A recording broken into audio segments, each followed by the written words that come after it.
Mambas empatam com Malawi e qualificam-se ao CHAN 2023.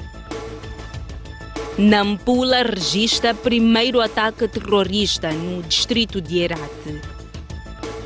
Há falta de comida para pacientes no Hospital Geral José Macamo, em Maputo.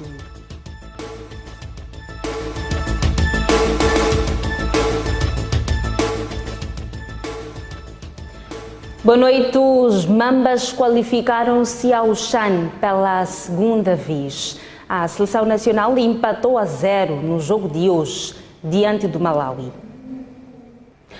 O selecionador dos Mambas diz que a qualificação do combinado nacional para o CHAN é resultado de muito trabalho. Os jogadores Isaac e Telinho agradecem ao povo moçambicano pelo apoio na campanha de qualificação. Eu acho que está todo mundo de parabéns. Parabéns aos moçambicanos. Nós somos uma parte fundamentalmente importante ou fundamental, se quiser, para dar alegria num momento difícil em que muitas pessoas atravessam, e nós estávamos ávidos de vitórias, nesse caso de qualificar Moçambique. Há 9 anos que Moçambique não ia a um CHAN, envolvidos 9 anos contra, se calhar, muita gente cética, e foi preciso um trabalho árduo. Pedi à Federação e à Liga que me concedessem aquele interregno do mês. Eu percebi os treinadores, eles também estão de parabéns por isso, porque grande parte do trabalho não é estar a fazer favor nenhum, é deles. Eu escolho os melhores de cada equipa. É um momento bastante emotivo. Acho que o jogo todo foi muito emotivo. Não querer descredibilizar aqui as táticas e tudo aquilo que nós trabalhamos.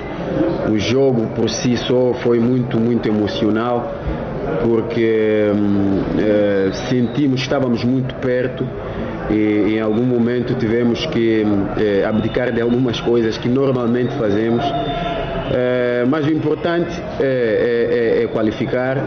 Sabemos que a seleção já estava há bom tempo, e acho que os jogadores que militam todos no Moçambola, porque acho que essa é uma vitória dos jogadores de Moçambola, já necessitavam de estar presentes nesse tipo de fases finais, por exemplo, como a do CHAN.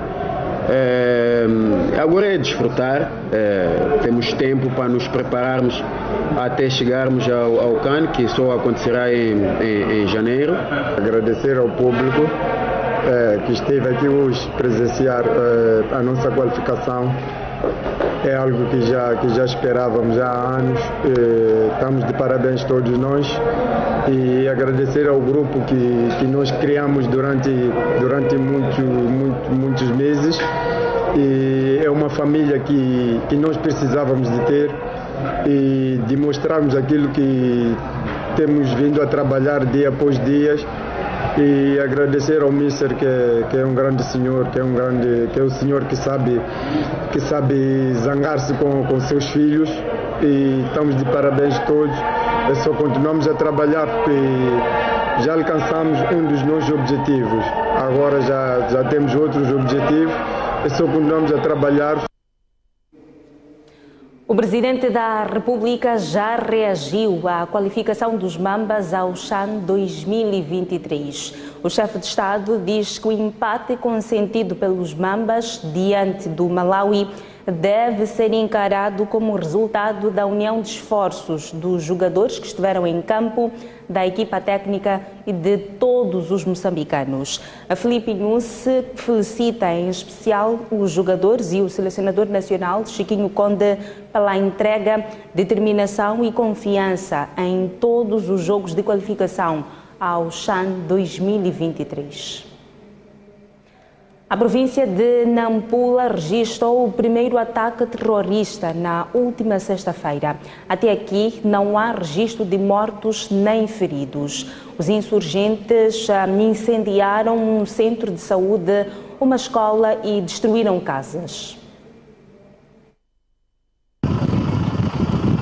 Na estrada principal que atravessa a vila de Namapa, no distrito de Errate, província de Nampula, a vida corre com normalidade. Mas basta entrar na picada que vai à localidade de Odinepa para perceber que o ambiente é de muita tensão. Ao longo do troço de mais de 60 quilômetros, encontramos famílias inteiras a fugirem para zonas consideradas seguras. Depois de 1 hora de viagem, chegamos ao povoado de Kutua, onde os terroristas protagonizaram um ataque na última sexta-feira. A população conta que os mesmos entraram no final da tarde, posicionaram-se e por volta das 22 horas começaram a incendiar casas. Fizeram o mesmo no posto de saúde local, que ficou completamente destruído. Estas salas de aula também não escaparam à fúria dos insurgentes. Passou só 5 minutos, a arma. Ei, já dispararam lá no hospital. Começaram a bater as coisas lá, antena, o que é, tudo. E ele mesmo, vamos afastar pouco. Afastamos pouco para aquele lado ali, já ultimamente vemos fogo. Aqui chegou eles, aquela hora, às 22 horas, até às 23 horas, eles começaram a queimar as casas de hospital, escola, mercado, paracas, mas ele não matou pessoa aqui. Até aqui não há registro de mortos nem de feridos. A população não sabe dizer com precisão se há pessoas sequestradas ou não, uma vez que muitos fugiram. Reina muito medo, apesar da presença de militares que foram posicionados para garantir segurança no terreno. O governo distrital de Errate apela à calma e assegura que o inimigo está a ser perseguido nas matas. Há trabalhos das Forças de Defesa e Segurança que está no terreno a trabalhar no sentido de corrigir essa situação. E não estaria a exagerar se eu dissesse que há perseguição incessante dos malfeitores que queimaram a aldeia de Kuta. Desde que começaram os ataques terroristas há 5 anos na província de Cabo Delgado, esta é a primeira vez que há um ataque em Nampula atribuído aos insurgentes. A menos de 5 quilômetros daqui fica o Rio Lúrio, que faz o limite entre as províncias de Cabo Delgado e de Nampula. A população aqui foi encontrada de surpresa, porque sempre acreditou que o terrorismo só está a acontecer na vizinha província de Cabo Delgado. Agora resta saber se trata-se de um grupo que está-se a expandir ou se são pequenos elementos que estão em fuga. Ivo Oliveira e Ricardo Machava, STV. O Serviço Nacional de Migração vai reforçar a vigilância na província de Cabo Delgado. A medida visa evitar a entrada e permanência de imigrantes ilegais ligados ao terrorismo.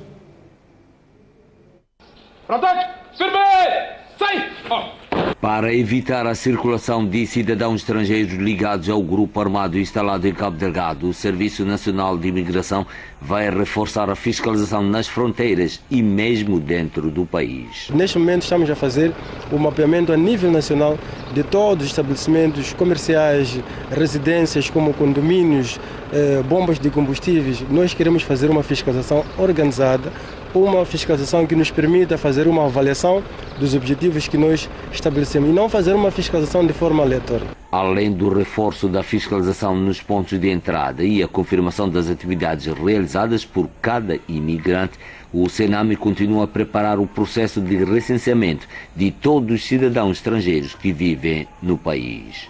O recenseamento de cidadãos estrangeiros residentes em Moçambique é um processo que já está numa fase intermédia, porque nós primeiro concebemos os objetivos que nós pretendemos com o recenseamento e depois passamos para a fase de desenvolvimento do software. Nesse momento estamos na fase de ensaio para ver se todos os elementos que nós pretendemos no recenseamento estão lá integrados, e na fase posterior é fazer o interface dessa base de dados com todos os postos de travessia. Mas quando é que exatamente vai começar? Conforme eu disse, isso tem uma fase, o processo é faseado, Já passamos da primeira fase, agora estamos na fase de desenvolvimento final do software. Dentro em breve nós vamos iniciar. A operação contra cidadãos estrangeiros suspeitos de fazer parte do grupo terrorista que atua em Moçambique há quase 5 anos foi anunciada pelo diretor-geral do Senam durante a sua visita à província de Cabo Delgado. A Associação dos Revendedores e Retalhistas de Combustíveis de Moçambique distancia-se das declarações do Presidente da República, segundo as quais há bombas de combustível em Sofala que financiam o terrorismo em Cabo Delgado. Em relação à interdição de construção de bombas nas capitais provinciais, a Arcomoc diz que a decisão vai permitir a expansão do setor nas zonas rurais. Que usem métodos legais de como se paga o combustível, não exigir cash. Se a máquina para plantar tem que passar naquela máquina, etc. Nós temos informações de pessoas que usam esses meios para subsidiar os terroristas. A denúncia é clara e chegou aos ouvidos da Associação dos Revendedores e Retalhistas de Combustíveis de Moçambique, que diz não reconhecer que os seus filiados possam estar envolvidos em atos que minam o ambiente de negócio no setor. Distanciamos-nos de qualquer conhecimento nos nossos associados. A nossa associação é representada por membros a nível nacional e neste momento não compactuamos ou não conhecemos nenhum tipo de prática neste setor a ver com o comunicado. Entretanto, a agremiação está disposta a colaborar com as autoridades para encontrar os infratores. Estamos abertos para colaborar para aquilo que for os desafios pelos órgãos competentes para que esse tipo de insurgentes ou esse tipo de agentes possam ser disseminados no nosso mercado. Sobre a medida de interdição de construção de postos de combustíveis nas capitais provinciais e ao longo da estrada circular, nas cidades de Maputo e Matola, a associação diz que a medida vai estimular o desenvolvimento rural. Que isto vai permitir com que tenhamos postos em mais zonas carenciadas, que possa haver investimento em zonas em que poderá apoiar também no desenvolvimento rural. Lembre-se que a associação remeteu um pedido ao governo para participar do processo de licenciamento das gasolineiras. Já retomaram os serviços de saúde em zonas afetadas pelo terrorismo em Cabo Delgado. Até agora, o atendimento está a ser improvisado devido à demora na reabilitação das infraestruturas. Um ano depois da situação dos ataques terroristas ter sido parcialmente controlada em Cabo Delgado, alguns distritos da zona norte da província continuam a registrar problemas graves de cuidados de saúde à população. A maior parte das unidades sanitárias estão em ruínas e atualmente as poucas que já reabriram oferecem apenas cuidados básicos de saúde e de forma improvisada. Para Moçambique da Praia nós temos na sede do distrito cerca de 30 ou 40 técnicos, 30 a 40 técnicos na sede do distrito e que prestam assistência tanto na área de saúde materno-infantil, as consultas externas, triagem, assim como atendimento dos casos de ferimentos leves que um e outro vai aparecendo a nível do hospital. Só a título de exemplo, nós já assistimos, depois da reabertura do centro posto médico em Moçambique da Praia, a cerca de 8 partos, né, que foram assistidos a nível de Moçambique da Praia, e Palma é um distrito que já tem os serviços quase assegurados. E temos aí o bloco operatório que já está em funcionamento a nível do centro de saúde de Palma e temos um total de 70 funcionários que regressaram a nível do distrito de Palma. E quantos no total faltam por regressar para essas zonas? Temos um total de 50 a 60 funcionários para regressar ao distrito de Palma. Palma, Mocimboa da Praia, Macomia e Kisanga são os distritos mais afetados pelo terrorismo em Cabo Delgado. Muitas unidades sanitárias continuam fechadas e os principais hospitais ainda não foram reconstruídos. Nós temos algumas intervenções pontuais que já iniciaram. Como disse, a título de exemplo, o Centro de Saúde de Iaca beneficiou de alguma reabilitação pontual, reabilitação da residência dos funcionários que não estavam em condições, e está também em curso a reabilitação da maternidade, que também esteve destruída do Centro de Saúde de Iaca. E no distrito de Macomia, nós temos o Centro de Saúde de Sede, que também beneficiou de alguma reabilitação pontual, da maternidade, assim como do setor das consultas externas e os outros serviços também que beneficiou de alguma reabilitação. E no distrito de Kisanga também temos as intervenções pontuais que estão a acontecer lá no Centro de Saúde de Kisanga Sede e também o Centro de Saúde de Nacoba, que também se beneficiou de algumas intervenções. A situação de serviços de saúde nas zonas consideradas libertadas do terrorismo foi anunciada durante o 5º Conselho Hospitalar Provincial de Cabo Delgado, uma reunião de avaliação do funcionamento das unidades sanitárias. 50 motoristas moçambicanos da empresa Lake Trains podem estar a viver situações deploráveis na Zâmbia há sensivelmente 3 meses. Os passaportes e livretes de viaturas com matrículas nacionais foram confiscados pelo patronato por razões pouco claras. Acompanhar ainda no Jornal da Noite de hoje, agora os pacientes internados no Hospital Geral José Macamo, na cidade de Maputo, estão a passar fome. As refeições chegam tarde e em quantidades reduzidas. Não há pão nem açúcar e há mais de uma semana que só se come feijão ao almoço e peixe ao jantar. É o que se conversa nas enfermarias do Hospital Geral José Macamo.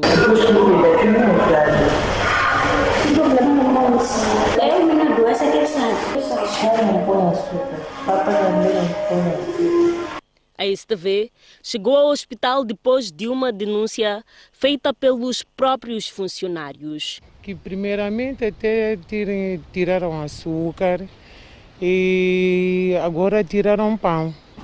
E os pacientes estão ali, são pacientes que estão a medicar, são pacientes que precisam de alimentação, mas não têm. Numa ronda feita com uma câmera oculta, os pacientes também relataram os fatos. Às vezes ficamos sem mesmo sopa, nem chá. É difícil quando tomamos comprimidos logo de manhã. Tomamos comprimidos na alta noite. Então isso torna um pouco difícil para o doente e o paciente se recuperar. Por exemplo, o mata-bicho tem sido a que horas? Mata-bicho normalmente tem sido lá para as 9, 8, por exemplo. Quando a pessoa tomou comprimido às 5, então é difícil. A situação agrava-se para quem não tem um familiar que o visite. E agora estão a fazer feijão. Todos os dias o paciente até já está cansado de comer feijão. Todos os dias, almoço é feijão. Chegamos na hora do almoço e a refeição era mesmo feijão. Feijão é que estamos a comer desde que eu entrei, é feijão. Quando é que entrou? Desde domingo, é feijão. Eu só estou a comer porque estou a tomar comprimido. Mas se não fosse por causa de comprimidos, eu teria cancelado a refeição. Não existe outra coisa, é só feijão. E jantar daqui é às 16. Você fica até às 20. Para tomar os comprimidos, às 21, 22, então dormes com fome. As queixas não param por aí. Reclamam também da quantidade da comida. Esta quantidade aqui de comida, nem sempre eu apanho assim. Às vezes é metade disto aqui assim. Ficar tanto tempo. Se fosse metade do pão, valia a pena agora. Divide muito, fica muito pequeno. É difícil. Os pacientes dizem que já questionaram e a resposta que chegou é que há falta de comida no Hospital Geral José Macamo. Já lindo as cotas.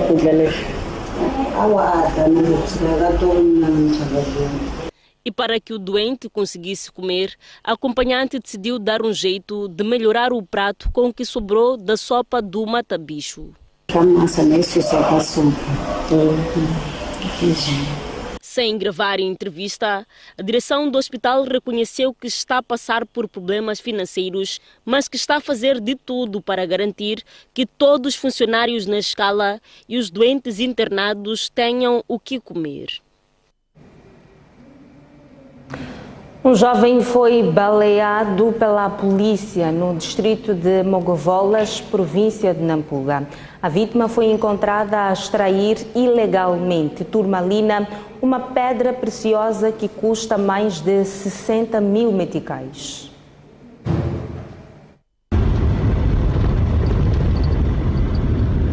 O percurso de mais de 150 quilômetros que parte da cidade de Nampula nos leva até ao interior do distrito de Mogovolas, o epicentro de mais uma história de violência envolvendo extração de recursos minerais. Estes vídeos foram feitos através de um telefone celular no dia 14 de agosto corrente. É possível ver um grande movimento de garimpeiros que fazem escavações por todo lado. A zona invadida é do regulado de Muva e faz parte de uma vasta área que foi concessionada à empresa SLT Mining em 2016 para a prospecção e pesquisa de recursos minerais, e a mesma empresa está na fase de pedido de concessão mineira. Detectamos mesmo no domingo, dia 14 de agosto, que pela estrada vimos a movimentação de garimpeiros nesta direção, e sabendo que a nossa área cobre até esta parte, dirigimos-nos ao local e verificamos que estavam dentro da nossa área. Em pouco tempo, o movimento de garimpeiros ilegais aumentou de forma assustadora. A explicação está no facto de se ter descoberto a ocorrência de turmalinas. A turmalina é uma pedra que varia de preciosa a semi-preciosa. O seu custo pode estar acima de 60 mil meticais por cada grama, dependendo da qualidade. Reportamos tanto à Direção de Recursos Minerais e ao Comando Distrital de Mogovolas sobre o que estava a passar aqui no local. O local, que hoje está calmo, foi palco de uma grande agitação no dia 15 de agosto. A direção da empresa concessionada pediu a intervenção da polícia para dispersar os invasores. Houve disparos e um dos garimpeiros foi baleado na perna. Quando encontramos o doente, ele determinou que foi o próprio patrão. E disse quem é o patrão? O Helter. A pessoa referida pelo régulo é o administrador da empresa LST Mining. Foi com ele que seguimos até outro regulado, à procura da casa do jovem que foi baleado, para ouvir outra parte da história. Pelas indicações, conseguimos localizar a residência. A família está desolada. O jovem deitado na cama queixa-se de dores muito intensas. Ele não fala português. O seu tio é que nos conta tudo que acompanhou. Meu sobrinho foi atacado nas Lucias Minas, lá no Rio Nguratebo, através que ele estava a arranjar para poder comer. O tio do jovem baleado não esteve no local da confusão, mas faz descrição fiel do que ouviu do seu sobrinho e dos amigos garimpeiros. Disparavam armas para poder fugir aqueles elementos. Logo que ele correu, escondeu-se. Logo a levantar para ver quem está a disparar, logo ficou perto do patrão que disparava aquela arma. O homem emociona-se durante a entrevista. Afinal de contas, o seu sobrinho tem esposa e 5 filhos, que hoje não tem quem os garantir sustento. Por que o senhor está a chorar? Sentimento do meu sobrinho. Depois da nossa entrevista, Helder Mascarenhas aproxima-se para conversar com a família da vítima.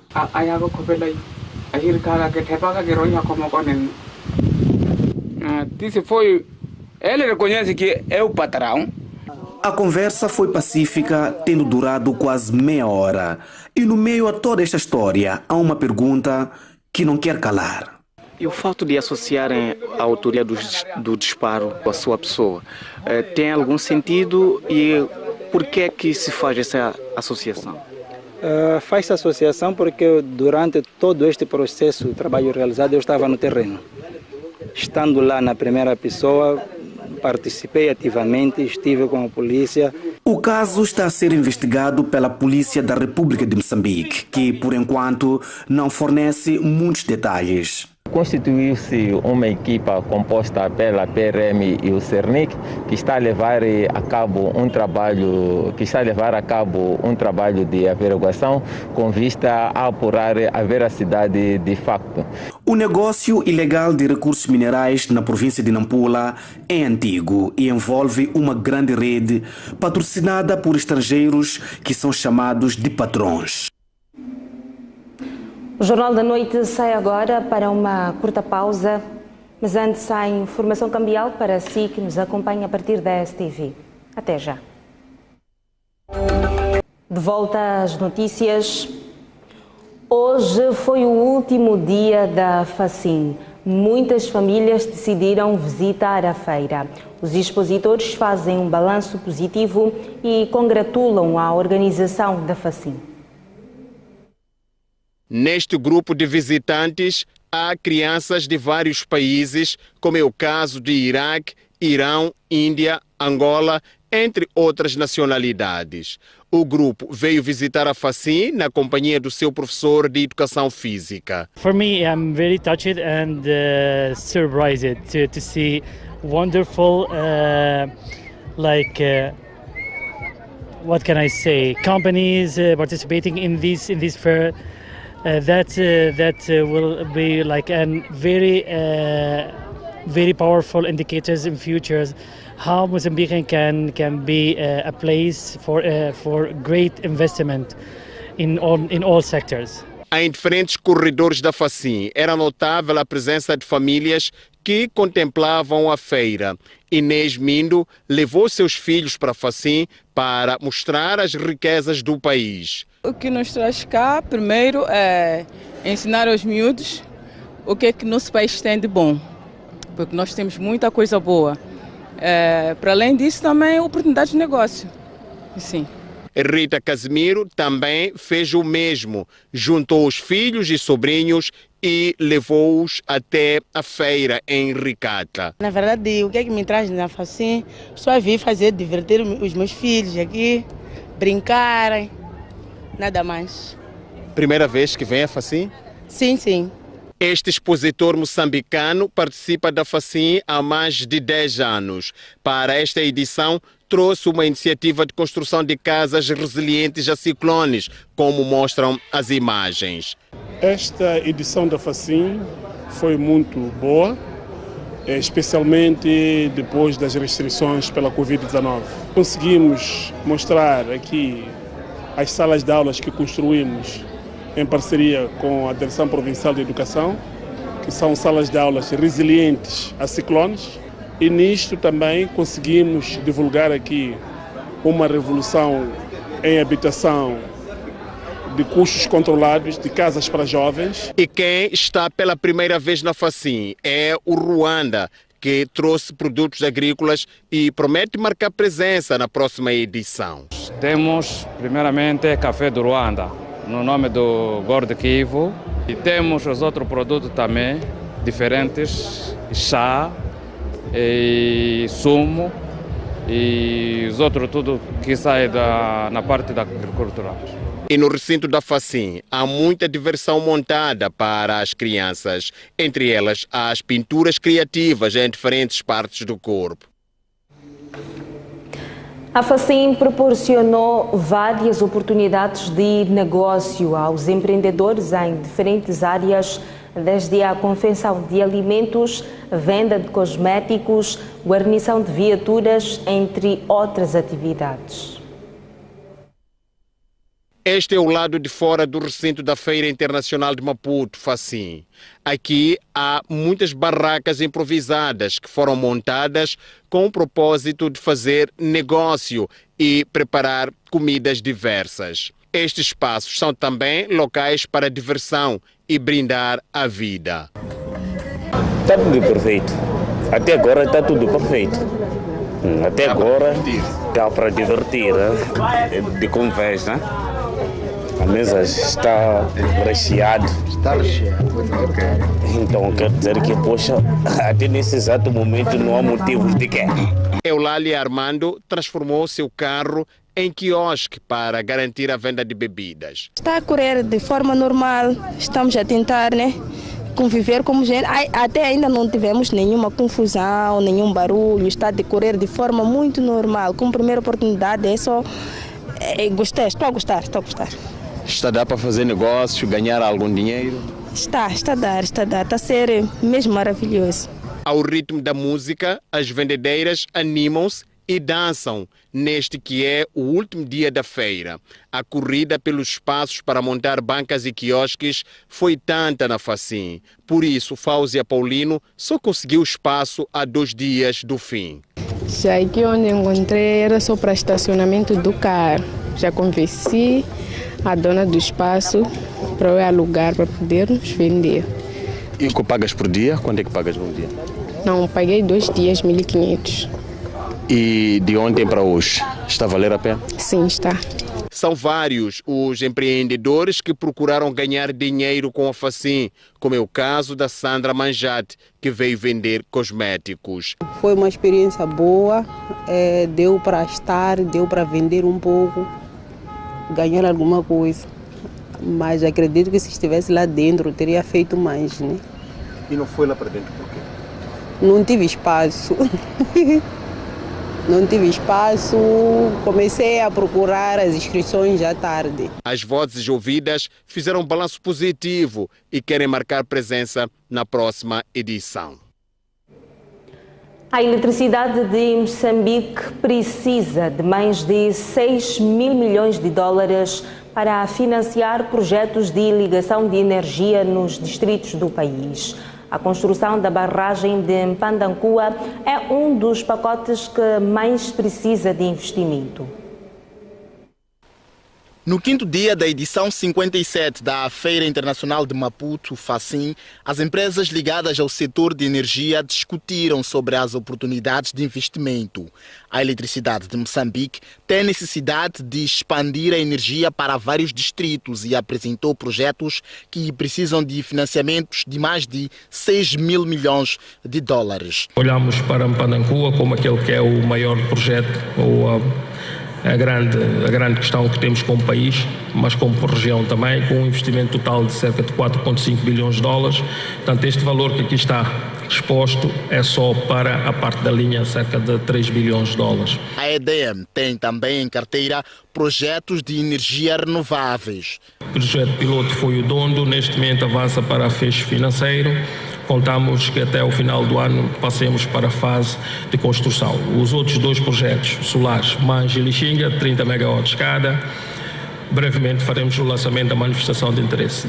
Os projetos têm o apoio da Visabeira através da Eletrotec. Nós acreditamos que Moçambique tem todas as condições para ser um player importante na produção de energia através de fontes de energias renováveis e a estratégia do grupo é exatamente participar e apoiar nesse crescimento. O Fundo de Energia apelou para que haja mais investimentos nos distritos. Temos previsto alguns programas que já abrem espaço para poder apoiar o desenvolvimento das mini-redes, particularmente em subsidiar o capital, o despesa de capital para as infraestruturas das mini-redes, bem como em alguns outros programas para o subsídio às tarifas recorrentes. O Fundo de Estradas pediu mais financiamento para a reabilitação e manutenção de estradas. Os empresários moçambicanos, portugueses, podem aproveitar, fornecendo bens e serviços que são necessários para a produção das obras, serviços de consultoria, podem também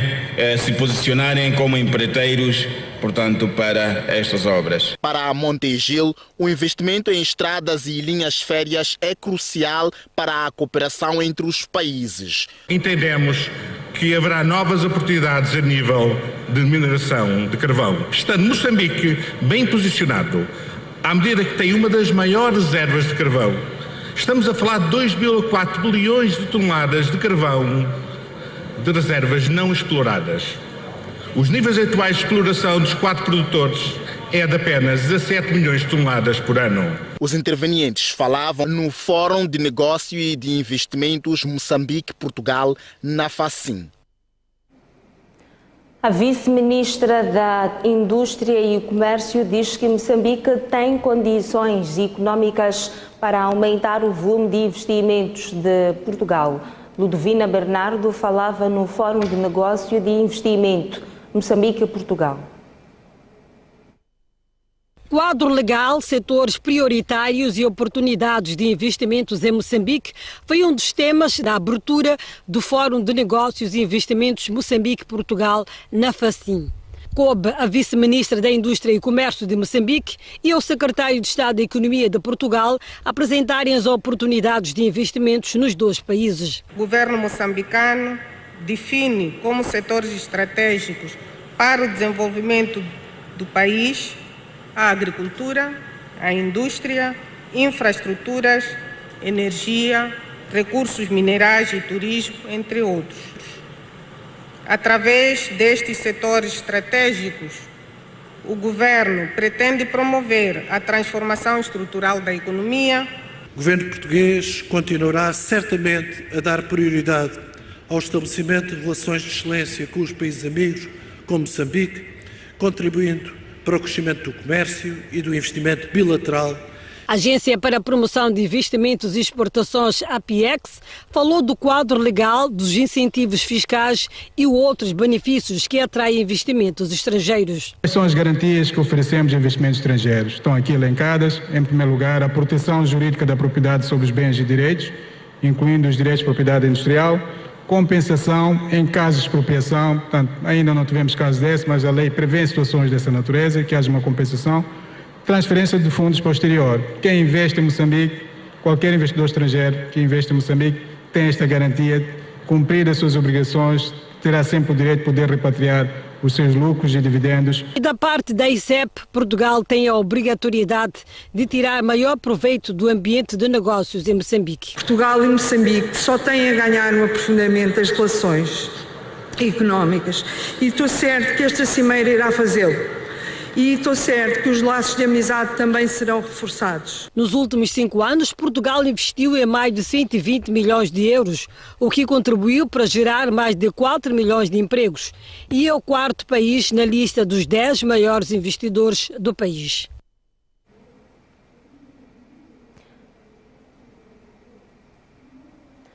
A principal canalização de água na cidade de Quelimane está avariada. Há agora 13 mil pessoas sem acesso à água. O FIPAG só vai resolver o problema em 2 dias. A tubagem que registrou a avaria está no entroncamento das avenidas Heróis de Libertação Nacional e 25 de Junho, nas proximidades do Mercado Central. Nesta manhã, registramos uma avaria na nossa conduta principal, que sai do maior CD daqui da cidade de Quelimane. Esta conduta rompeu, neste ponto, concretamente neste ponto onde estamos, e esta conduta abastece praticamente toda a cidade, toda a zona cimento, incluindo alguns bairros da cidade.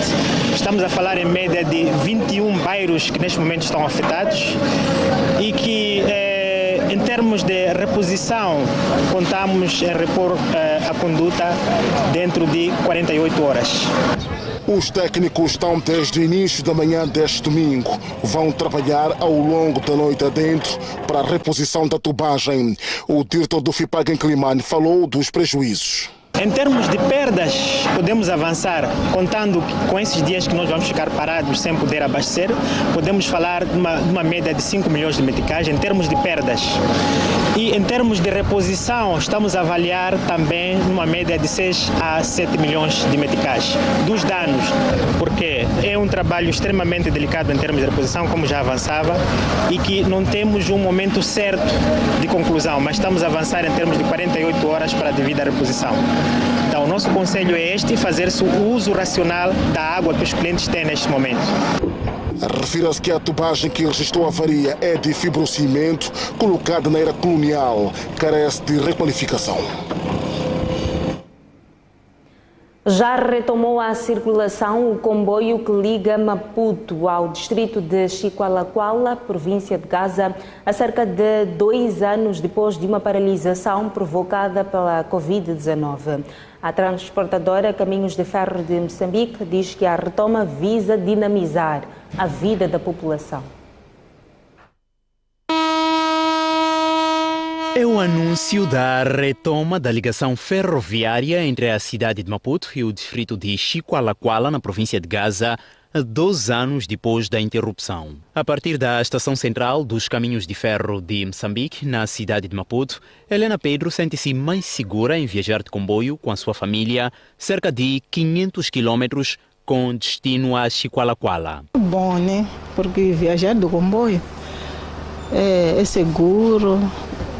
Posso dizer que é barato a relação do carro. A retoma desta ligação ferroviária vai permitir aliviar os bolsos dos passageiros que, por falta de alternativa, recorriam ao transporte rodoviário. O transporte em si, por exemplo, para quem vai a Chiqualaquala, Choco, em diante, é muito caro, não é? É muito caro. É claro que o comboio traz essa vantagem de economização dos custos e é um alívio para todo mundo. É bem-vindo o nosso meio de transporte, porque a gente sofríamos muito. Minibus era uma coisa de 700 e tal, mas agora a venda do comboio, principalmente a linha de Lupopo, é muito bem-vindo. Por outro lado, os passageiros dizem-se aliviados com a retoma da circulação de comboio a olhar para os acidentes de viação. Já houve muitos acidentes, dia após dia, acho que o comboio nunca há boa segurança em comboio. A paralisação da ligação ferroviária entre a cidade de Maputo e Chiqualaquala em 2020 deveu-se à eclosão da pandemia da Covid-19. Até Chiqualaquala estamos a falar de Mabalane, Combumune, Mapai, Mapuze. São populações carenciadas e muitas dependem do comboio para transporte, assim como das suas mercadorias, negócio. Muita gente depende mesmo deste comboio para poder sobreviver.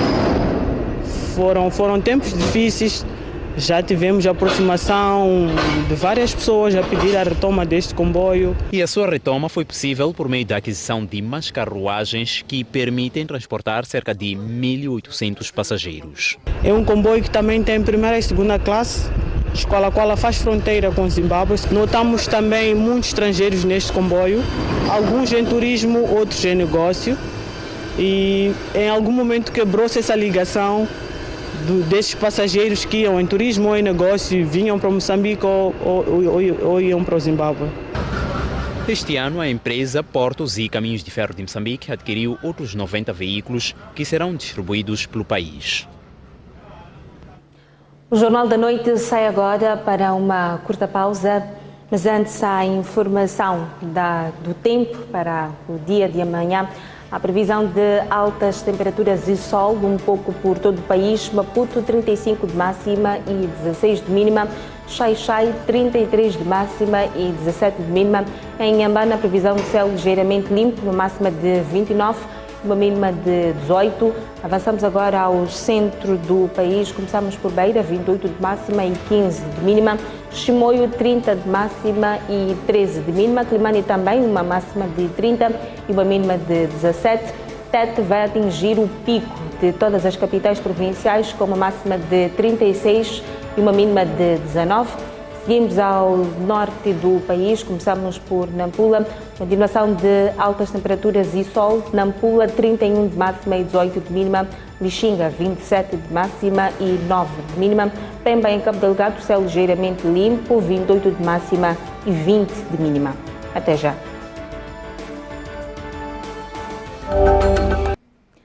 Retomamos as notícias. Fora de portas, cerca de 70 mil pessoas protestaram este sábado na capital da República Checa. Os manifestantes acusam o executivo de prestar mais atenção à Ucrânia do que aos seus próprios cidadãos. República Checa em primeiro lugar. É o que estes cidadãos reivindicam ao governo Chico. Os manifestantes acusam o executivo de prestar mais atenção à Ucrânia do que aos seus próprios cidadãos.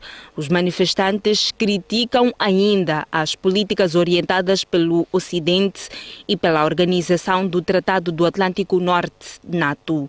Diante da alegada negligência interna, os manifestantes exigem a demissão do executivo de centro-direita de Peter Fiala, que assumiu o cargo em novembro de 2021. Os protestos foram motivados pela subida da inflação, impulsionada pelo aumento dos preços de energia, devido a cortes e redução do fornecimento de gás da Rússia. Segundo informou a polícia checa, a manifestação foi tranquila e não houve qualquer problema sério. O primeiro-ministro da República Checa, Petr Fiala, declarou aos jornalistas que a manifestação foi organizada por pessoas pró-Rússia próximas de posições extremistas, cujos interesses são contrários aos do país. A República Checa, que ocupa atualmente a presidência rotativa da União Europeia, já recebeu cerca de 400 mil refugiados da Ucrânia desde o início da invasão da Rússia e forneceu ajuda militar e humanitária significativa a Kiev. Decorreu hoje a segunda gala da terceira edição do Moss Kids Talents. Os concorrentes surpreenderam o júri e os encarregados de educação com performances bem conseguidas. Foram então as emoções da segunda gala da terceira edição do Moss Kids Talents. Para já vamos ao encontro de Boaventura Mocipo para conhecermos os destaques do Noite Informativa de hoje. Mocipo, boa noite. Começamos a semana com o primeiro ataque terrorista na Nampula. Certo, Isaura. Muito boa noite a si e aos nossos telespectadores. Aquilo que mais se temia aconteceu. Um ataque terrorista na província de Nampula, que coloca toda a zona norte do país afetada pelo terrorismo, nomeadamente as províncias de Cabo Delgado, Niassa e Nampula. A preocupação e o medo agora é o risco da expansão do terrorismo para o centro e o sul do país. Até que ponto é que a integridade territorial, de forma abrangente, ela está assegurada no país? O risco da expansão do terrorismo, por exemplo, para Maputo, Sofala ou mesmo Zambésia ou Tete. Moçambique está concentrado em resolver militarmente o terrorismo na província de Cabo Delgado. Existe capacidade de desdobramento das forças de defesa e segurança para as novas frentes do terrorismo? É uma questão que se coloca. O presidente da República disse recentemente que o objetivo do terrorismo é desalojar a Frelimo do poder e que há forças externas que querem recolonizar Moçambique. Vamos associar todos estes elementos para uma análise a fundo sobre a expansão do terrorismo no norte do país. Vamos contar com 4 intervenções. A primeira é de um militar na reserva, o capitão tenente Abdul Machava. Vamos ouvir as nuances mais concretas sobre quem estudou e quem já foi à guerra. Vamos também contar com a intervenção dos nossos comentadores habituais aos domingos, são eles Fernando Lima, Moisés Mabunda e Samuel Simango. Não paramos por aqui, há muitos mais temas para o Noite Informativa de hoje. Eduardo Niia diz que os macuas são falsos. Exatamente, o general Eduardo Niia diz que os macuas são falsos e é por isso que a Frelimo não ganha eleições na província de Nampula. Eduardo Niia é um combatente de luta de libertação nacional da Primeira Água. Diga-se, está na estirpe de Alberto Chipande. É também deputado ao nível da Assembleia da República e uma das reservas morais do Partido Frelimo. Fez estas declarações numa reunião, aquilo que se chama Conferência Distrital, portanto, ao nível de distrito de Nampula, na quinta-feira passada. Vamos discutir a tese do general, esta ideia de enquadrar um problema a partir da tribo, ou se quisermos, a tribalização da falsidade. Vai ser um tema também comentado pelos nossos convidados habituais aos domingos, cujos nomes aqui já mencionei. Vamos também, como terceiro tema, olhar para a qualificação dos Mambas hoje para o CAN interno a decorrer na Argélia. Vamos entrar em direto com um antigo jogador dos Mambas e vamos também entrar em direto com o jornalista da Rede Moçambique, jornalista desportivo Adão Matimbe. São estes os destaques do Noite Informativa. Caro telespectador, vamos também passar em rápida análise o pedido de desculpa de Portugal em relação ao massacre de William. Todo massacre é hediondo, mas o massacre de William foi um dos mais hediondos, um dos mais violentos durante a guerra colonial. Morreram cerca de 400 pessoas, algumas queimadas, outras a tiros disparados indiscriminadamente. Alguns analistas internacionais, a partir de Portugal, entendem que este pedido de desculpas feito pelo primeiro-ministro português, António Costa, pode reabrir uma reflexão sobre as feridas que precisam ser cicatrizadas, provocadas durante a guerra colonial. É um tema também para o Noite Informativa de hoje. Como disse, já a seguir, o menu é este. Hoje é na STV e na STV Notícias. Até já. O convite está feito, é daqui a pouco, logo a seguir ao Jornal da Noite. É tudo quanto a informação.